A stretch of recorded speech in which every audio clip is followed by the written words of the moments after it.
I was a singer. I wasn't the drummer. I was the drummer first in a band called Covenant, and I was the drummer first.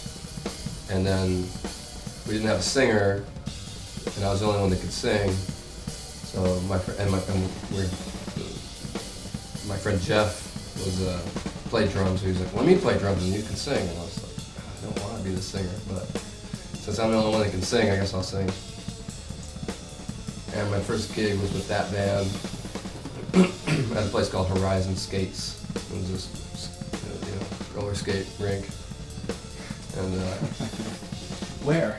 What city? In Rochester. Rochester, okay. Yeah, in Greece, a suburb called Greece of Rochester. Horizon Skates, and that's where we all went, like every Friday night, basically. Did you roller skate? Yeah, that was awesome. I could backwards skate and everything. You know what I mean? Oh, I did it too. Weed out the thorns, backwards skate.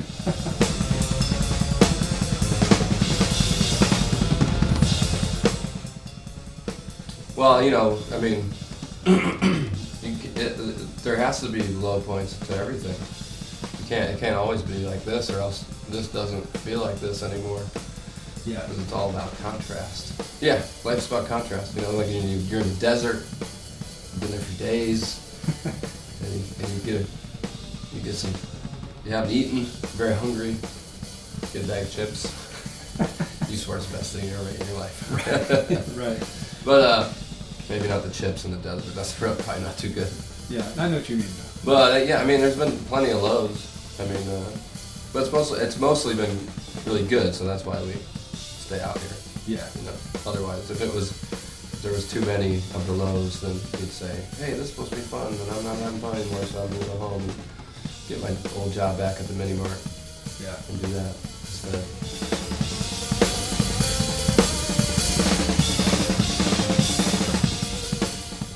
Why don't I use a China? Well, I used to use a China, and then the stand broke that I had the China on. So, and I couldn't afford a new stand. This was right when Mastodon had first started. And so I wrote a whole bunch of songs without a China, because I didn't have the stand for it. And so it's hard to I feel like for me it's hard to integrate, because everything's so kind of worked out, like pattern-wise and where all the fills go and what I do. It's hard to then pull in this other element that wasn't there when I wrote the stuff. You know what I mean? So basically, I'm China-less because the stand broke and I couldn't afford a new one. Well, now that you have this great endorsement with Tama Drums and you can get as many stands as you want, have you ever thought about when the next writing process starts, setting up another stand and calling Chris at Meinl and saying, "Hey, dude, send me a China"? Maybe, but JP from Clutch said Chinas weren't cool, so I was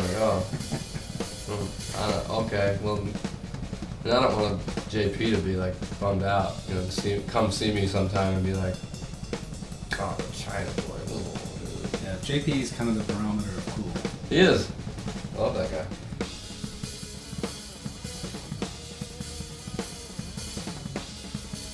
Oh, I mean, I pay for it, So it's not freebies? No, not these kind of shirts, you know what I mean? Most of the free shirts I get I would never wear.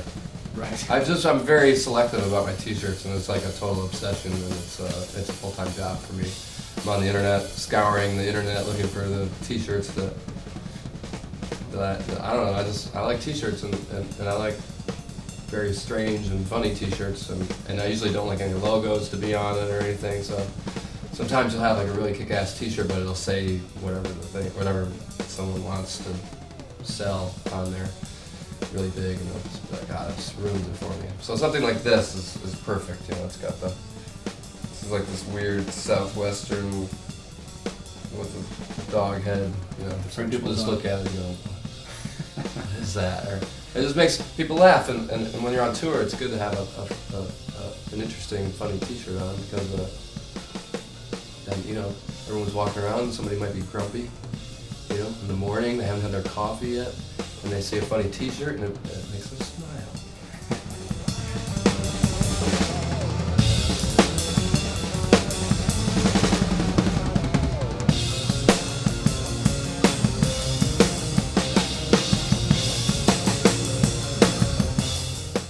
Trigger craze. I don't know.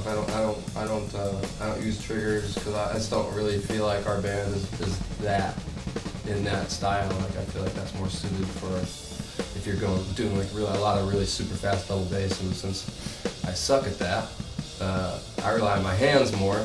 And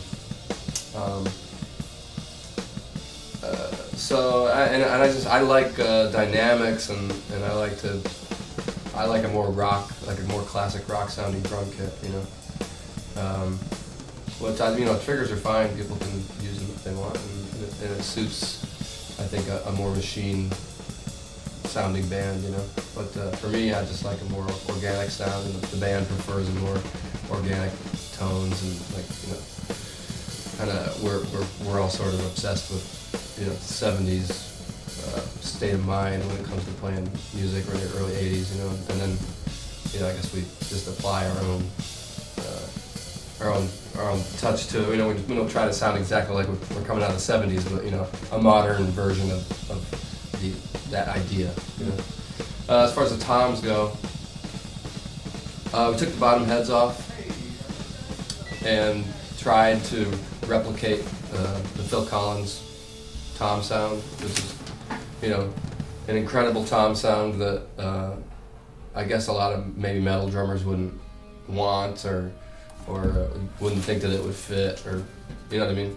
Yeah. But I always think about that, and I always wanted that, but I just never took the time to really dial it in, and I just, going into these recording sessions, I just was adamant about it, and just, and my our producer and engineer were really excited to try to achieve that, for me and for them too. They were just like, yeah, that's a great idea, and I just haven't had that kind of unique toms. And also almost reminiscent of Nico too. Like Nico has that sort of barking toms, what I mean? It really makes them stick out, and we just wanted to give the drums a whole character of their own,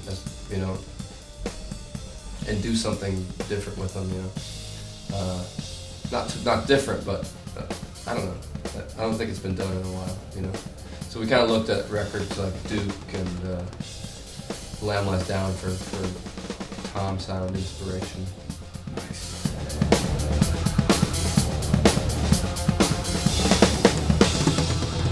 Maybe if the guitar players write some parts that are blast beat worthy, if that's what comes out, but I don't know. You don't want to force a blast beat. I actually started doing I do a very small burst of blast beat in Blasteroid. Just recently added that. Like it's more of a fill, but it's like. Nice. Yeah. I'll see that tonight. You'll see that tonight.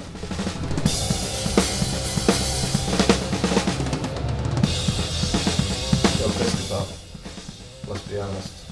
Yeah, I was a madman right there. And the cat tore it up. Joe Piscopo? Remember? He played drums. He did? Yeah. On his comedy special, he went back and did like a 20-minute drum solo. I didn't know that.